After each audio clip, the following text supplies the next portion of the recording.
Welcome students, good morning. Today I am going to explain the topic framing question. Framing question means to construct an interrogative sentence. It is very important to know how to construct an interrogative sentence. Framing question पे हम ये समझने वाले हैं कि एक interrogative sentence को हम किस तरीके से कंस्ट्रक्ट करेंगे. Reason being is that without using an interrogative sentence we cannot communicate effectively. So for making effective communication we need to know how to construct an interrogative sentence. हमें ये पता होना चाहिए कि एक इंट्रोगेटिव सेंटेंस को हम कैसे कंस्ट्रक्ट करेंगे. As we know there are two methods and two rules which we follow to construct an interrogative sentence. एक interrogative sentence को हम दो तरीके से फ्रेम करते हैं. Let's see. Interrogative sentence.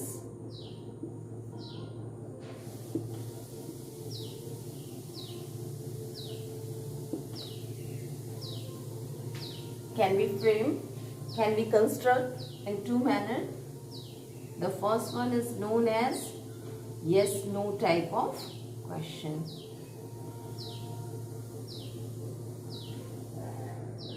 First method या फर्स्ट मैनर जो आपका है that is known as yes no type of question.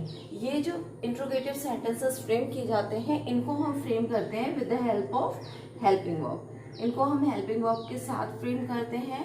On the other hand second जो आपका मेथड है that is known as interrogative sentence with WH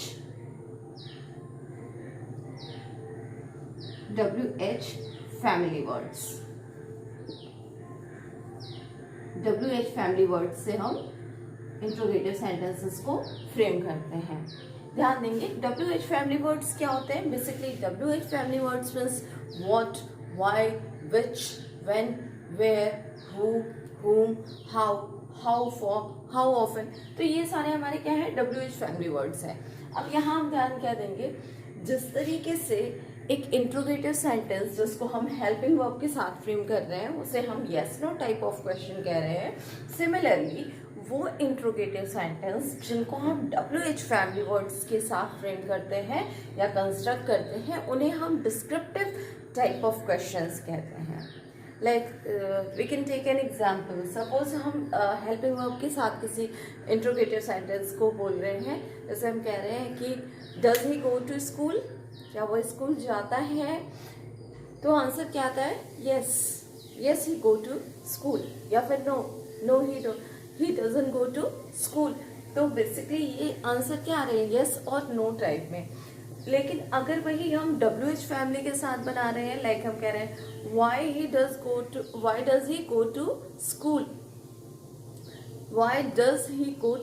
तो ये क्या है, ये शो कर रहा है कि या ये क्वेश्चन जो WH के साथ मैंने कहा उसका आंसर हमें कैसा चाहिए, डिस्क्रिप्टिव चाहिए. why मीन्स क्यों जाता है.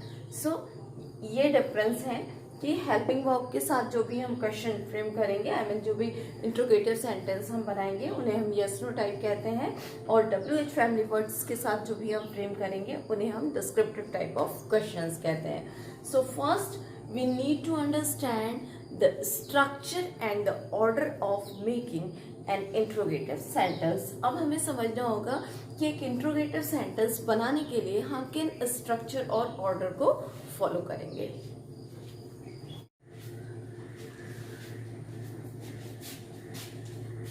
Now we are going to understand the structure of yes no type of question. अब हम अंडरस्टैंड करने वाले हैं या समझने वाले हैं कि yes no type of question के स्ट्रक्चर क्या होगा, उसका स्ट्रक्चर कैसे होगा. स्ट्रक्चर मीन्स कि क्या उसके ऑर्डर को हम फॉलो करेंगे. Let's see. यस नो अभी मैंने कहा कि yes no type of question को हम हेल्पिंग वर्ब के साथ फ्रेम करेंगे. तो सबसे पहले हम यहाँ क्या यूज करते हैं, that is the helping verb. Helping verb का यूज होता है. आफ्टर दैट आपका आता है सब्जेक्ट. देन आपका आता है वर्ब की फर्स्ट फॉर्म या फिर यहाँ मैं लिख रही हूँ main verb. And main verb के बाद आपका आता है that is object and at last question mark. और लास्ट में हम क्वेश्चन मार्क लिखते हैं। अब ध्यान देंगे कि like I am having an example, यहाँ मैं एक एग्जाम्पल ले रही हूँ,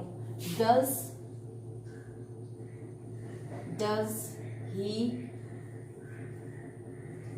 go to market? Does he go to market? अब ये क्या है, does आपका क्या जा रहा है, that is the helping verb. he क्या है आपका subject. main verb क्या हो गया आपका, that is go. and object क्या हो गया, market. so in this manner this is the structure. ये हमारा क्या है, स्ट्रक्चर है, और इसी स्ट्रक्चर पे बेस्ड हम क्या करते हैं, yes no type of questions frame करते हैं.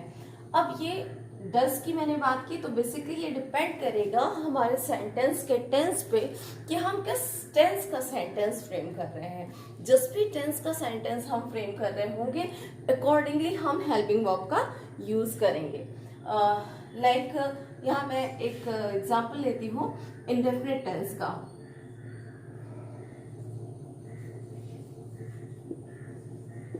इंडेफिनिट जैसे हम सिंपल सेंटेंस भी कहते हैं. सी, अगर आप इंडेफिनिट टेंस का कोई भी सेंटेंस फ्रेम कर रहे हैं तो होगा क्या, जैसे कि हमें पता है कि there are 3 type of tenses. 3 type के होते हैं, present tense, past tense and future tense. तो यहाँ हमें क्या समझना होगा कि प्रेजेंट टेंस का हेल्पिंग वर्ब क्या होगा, पास्ट टेंस का हेल्पिंग वर्ब क्या होगा, और फ्यूचर टेंस का हेल्पिंग वर्ब क्या होगा. लाइक प्रेजेंट टेंस का हेल्पिंग वर्ब क्या होता है, दैट इज डू और डस. पास्ट टेंस का हेल्पिंग वर्ब क्या होता है, डिड. नेक्स्ट इसी तरीके से फ्यूचर टेंस की बात करें तो उसका हेल्पिंग वर्ब हमारा क्या होगा, विल और शैल. राइट. अब अकॉर्डिंग टू द स्ट्रक्चर, ये जो स्ट्रक्चर आप देख रहे हैं, इस स्ट्रक्चर के अकॉर्डिंग पहले हमें क्या करना है, हेल्पिंग वर्ब यूज करना है, then subject, then first form of the verb and then object, फिर question mark. Next similarly past tense के साथ भी होगा, did, then subject, then first form of the verb and then object, question mark. Next future tense के साथ भी क्या होगा, विल, शैल, सब्जेक्ट, V1, मैं यहाँ पे मेन वर्ब को V1 डिनोट कर रही हूँ, first form of the verb, object and question mark. ये हमारे क्या है, स्ट्रक्चर है. इस तरीके से हम किसी भी यस नो टाइप क्वेश्चंस को, मीन्स कोई भी इंट्रोगेटिव सेंटेंस जिसको हम यस नो टाइप में फ्रेम करना चाहते हैं, तो हम इस स्ट्रक्चर को फॉलो करते हैं.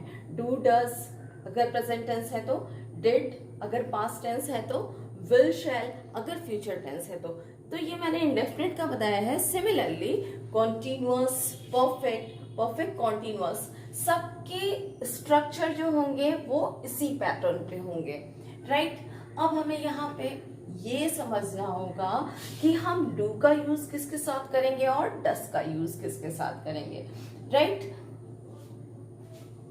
Now let's understand the use of do और डस. अब हम समझते हैं डू और डस का यूज कैसे करेंगे. राइट. डू एंड डस. सी, पहले हम कुछ सेंटेंसेस समझते हैं. सपोज डू के साथ हम सेंटेंस बोल रहे हैं तो हम कहते हैं, do you know me, does he go to market, does he help him. और डिड के साथ अगर हमें यही सेंटेंस बनाना हो तो हम कहते हैं, डिड यू लिसन, क्या आपने सुना, did you read the book, क्या आपने बुक पढ़ी.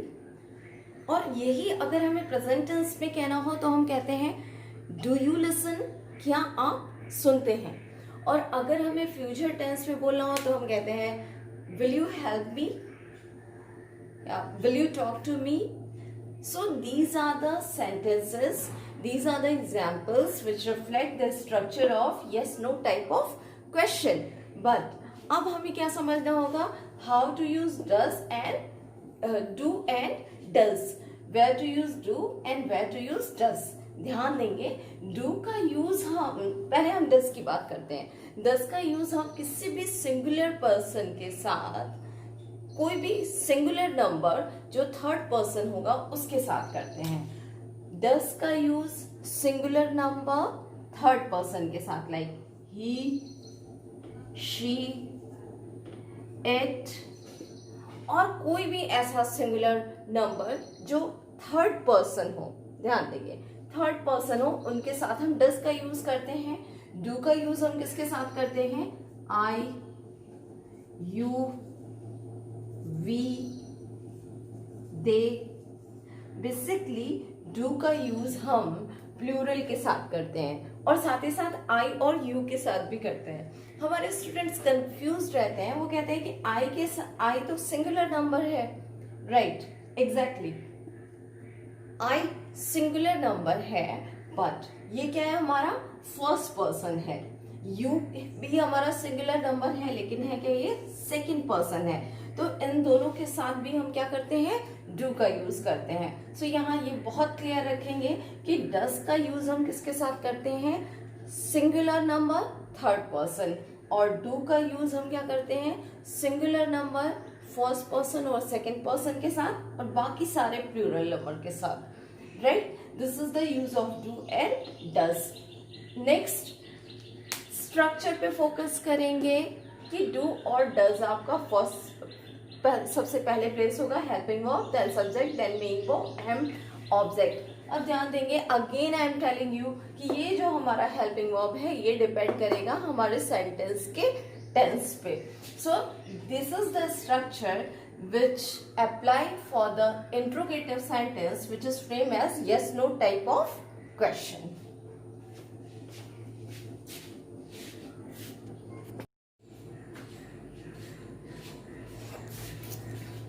So students, I have written some examples here.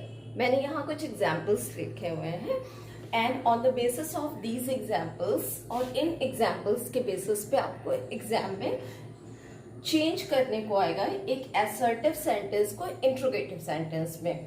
आपको असर्टिव सेंटेंस दिया रहेगा और उससे आपको इंट्रोगेटिव सेंटेंस में चेंज करना होगा। अब किसी भी असर्टिव सेंटेंस को अगर yes no type of question में आप चेंज करेंगे तो you have to fix a statement in your mind. अपने दिमाग में एक स्टेटमेंट फिट रखिए, that is invert the order of sentence. Invert the order of sentence। आपको करना क्या है? सेंटेंस के ऑर्डर को इन्वर्ट कर देना है, ठीक है, as per the structure of yes no type of question, जैसा कि हमारा yes no type of question का स्ट्रक्चर है। अब ये एग्जाम्पल्स के थ्रू हम समझेंगे, और यहाँ जो एग्जाम्पल्स मैंने लिए हुए हैं वो डिफरेंट टेंसेस के हैं। लाइक फर्स्ट सेंटेंस जो आपका है वो है प्रेजेंट कॉन्टिन्यूअस टेंस का, ठीक है। और ये मैंने क्या कहा है कि invert the order of sentence. आप सेंटेंस का ऑर्डर क्या कर रहे हैं? इन्वर्ट कर रहे हैं। आपको असर्टिव सेंटेंस मिला है इट इज स्नोइंग, ठीक है। आपने अभी स्ट्रक्चर पढ़ा कि सबसे पहले हम हेल्पिंग वर्ब प्लेस करेंगे, तो यहाँ हेल्पिंग वर्ब क्या है? इज। हम क्या लिख रहे हैं? Is. After that subject it, is, it, then आपका ऑब्जेक्ट, या फिर आप कह रहे थे कि main verb and then object, that is verb snowing. Is it snowing? And lastly question mark. Question mark लगाना बिल्कुल नहीं भूलेंगे। इंट्रोगेटिव सेंटेंस में लास्ट में क्वेश्चन मार्क होना बहुत इंपॉर्टेंट है, वेरी नेसेसरी। नेक्स्ट सेंटेंस देखिए, ही कैन स्पीक जर्मन। यहाँ पे आपको सेंटेंस मिला है मॉडल वर्ब का कैन। सो यहाँ भी सेम है, ऑर्डर इसका क्या कर रहे हैं? हम इन्वर्ट कर रहे हैं। ध्यान दीजिएगा, यहाँ पे हमारा हेल्पिंग वर्ब क्या है? कैन, और इसके साथ हम लिख रहे हैं can he speak German? Can he speak German? Question mark, right. Next sentence आपको मिल रहा है that is he was driving fast. ये आपका क्या है, पास्ट कॉन्टिन्यूअस टेंस का सेंटेंस है। यहाँ हमारा हेल्पिंग वर्ब क्या है, वॉज, तो हम लिख रहे हैं was he driving, was he driving fast, question mark, बिल्कुल नहीं भूलेंगे। नेक्स्ट आपको सेंटेंस मिल रहा है you speak fluent French, right.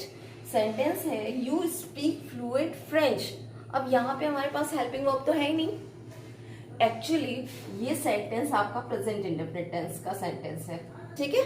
As अभी हमने डिस्कस किया था, प्रेजेंट इंडेफिनिट टेंस चाहे वो पास्ट हो या फिर प्रेजेंट हो, प्रेजेंट इंडेफिनिट टेंस हो या फिर पास्ट इंडेफिनिट टेंस हो, इन दोनों के असर्टिव सेंटेंस में हमारे जो हेल्पिंग वर्ब होते हैं वो हिडन होते हैं, ठीक है। और अभी हमने डिस्कस किया कि प्रेजेंट इंडेफिनिट टेंस का हेल्पिंग वर्ब क्या होगा, डू और डज। तो यू के साथ हम किस हेल्पिंग वर्ब का, डू का यूज करेंगे या फिर डज का, डू का यूज होगा। तो सेंटेंस क्या हो जाएगा, do you speak fluent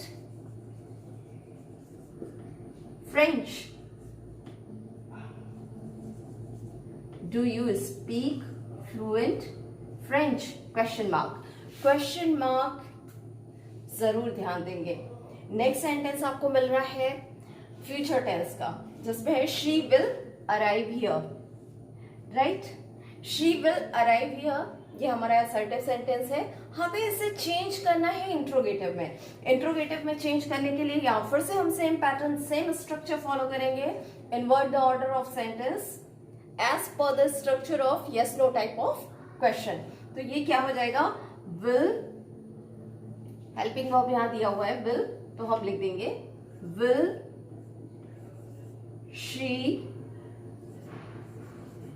she arrive here, question mark. See, इस पैटर्न पे, इन फॉर्मेट पे आपको क्वेश्चंस मिलेंगे। एग्जाम टाइम में आपको जो क्वेश्चंस आने हैं वो इसी फॉर्मेट पे आएंगे। आपको असर्टिव सेंटेंस दिया रहेगा और आपको उससे चेंज किस में करना होगा, इंट्रोगेटिव सेंटेंस में। याद रखेंगे, again I am telling you कि हमारा हेल्पिंग वर्ब डिपेंड करेगा upon the tense of sentence. जैसा कि अभी हमने फोर्थ सेंटेंस में पढ़ा है कि ये हमारा प्रेजेंट इंडेफिनिट टेंस का सेंटेंस है और इसमें हमारा असर्टिव सेंटेंस में जो हेल्पिंग वर्ब है वो हिडन है। तो हम क्या कर रहे हैं, सेंटेंस के टेंस को समझते हुए हमें फर्स्ट हेल्पिंग वर्ब प्लेस करना होगा, then subject, then main verb and after that object. So this is all about the yes no type of question. It depends, अगर इसे बहुत प्रॉपरली हमें फॉलो करना है या फिर इस पर बहुत कमांड लेनी है तो बहुत ज़रूरी है गो थ्रू द एक्सरसाइजेस।